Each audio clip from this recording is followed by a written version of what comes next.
going on, guys? This is Team America here, Bill Thread. We're here on public land this morning, August. Checking a couple cameras. We got a rut spot and we got a spot that's new that we haven't hunted yet till this year. We're going to see how the movement is there. We're going to break down why we chose these spots for you. So come along with us and check it out. Unfortunately, we're really busy with camera setup and exactly how we wanted it, but move one camera and we just check the normal one. You know, right here you're seeing a lot of scattered cover. One camera setup here we have is right at the edge of a ridge, and it's also within 100 yards of both the saddle and a bench. So it has a really good funnel. We have about 3 or 4 different trails going through, and we have deer on that camera basically every day, mostly doe, but we do have a shooter buck on there. And the other camera, I actually had a little too low and didn't get pictures because of ferns, but it's a hot rut spot. Does are there all year, and then bucks cruise through and scent check. So that's something important here when you're on this public land, is you always want to find the best cover. You don't want to be setting up in open woods. Even this is a little open. I mean, this isn't, you can show this around jet here. I mean, this isn't bad, but you know, this is an area you obviously use to access. You know, it's not anything that's thick, but we got some thick spots, so we're feeling pretty good. We got some good stuff looking forward to for the season here. Okay, so here is another new spot. I found this postseason. This is 300 yards off a main trail, but this main trail is well over a mile in. So this isn't just like a main trail you go in. This is just a main old seismic trail. But down over that way is a huge ridge where I expect to see some morning and possibly evening movement. There are some oaks in here, as you can see. Oak tree here, back in there. Anyways, last night, yesterday afternoon, around 3:15, coming through this way. Shooter 8-point, about 110 inches, which is within my wheelhouse for this season. Maybe a little bit, I'd say 110 to 100 to 120 to be safe. But the point is, we got movement coming this way. We have other deer on camera here, but that's the main one in this area so far. And I have the camera facing straight behind me, or sitting straight behind me, covering all of this.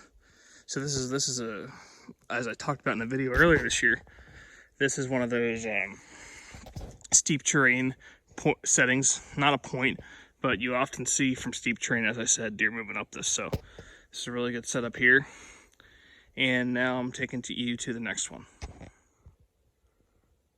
Okay, as you can see here, camera's turning on. I always use high quality battery, or high quality picture. Still 90% battery counting down there.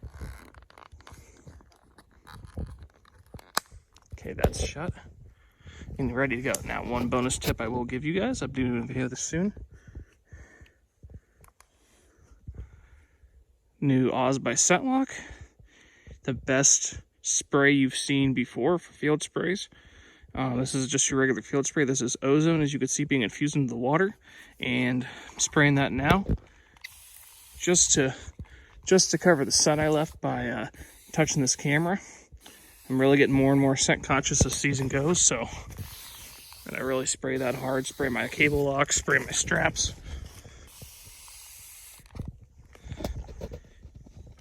Good to go.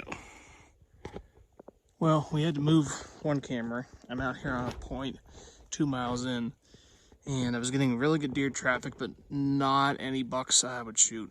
But good traffic. So what did here is I moved to a tertiary trail out this way, coming through here, and then swinging back this way, hoping maybe we get some buck activity here. So we're gonna see. Got a little rock just for another thing. Huge thing with cameras. I always put my cameras about 6 feet high because I do not have any of the high dollar Exodus or Reconyx, so all my cameras are red flash, which can spook deer at night. So when it's on the ground, it will definitely spook them. But when it's that high, that looks a lot more natural, like it's coming from the sky, and won't be as noticeable. I have had deer at nighttime pictures not looking at the camera, unlike before. So tip there, keep your camera 6 foot up instead of at waist level. But yep, we're gonna turn this on here. That's again. Spray with the infuse.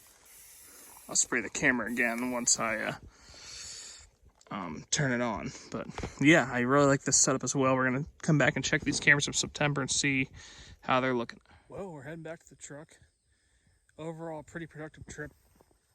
Showed you guys 4 setups for us, 2 established rut setups. Well, 1 established rut setup, 1 most likely rut setup, and 2 unknowns.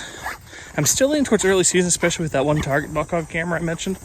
That 100 to 120 inch 8-point. But remains to be seen. That is exactly why I run cameras from summer till after gun season, and especially in new spots, because that's how you know, unless other than seeing deer on stand. And obviously, if you don't have much deer settings at all, you know that's not a spot you're going to hunt again during a season. So, yep. So yeah, that's how we go about looking for camera spots, looking for hunting spots, finding that good cover. So, yeah, we'll keep you posted. We're gonna have more content to come, so stay tuned. Thank you for watching this Dual Throat Outdoors video. If you like this video, be sure to leave it a like, share with your friends, and subscribe to our channel if you haven't already. Also, be sure to follow us on Facebook and Instagram for more Dual Throat Outdoors content.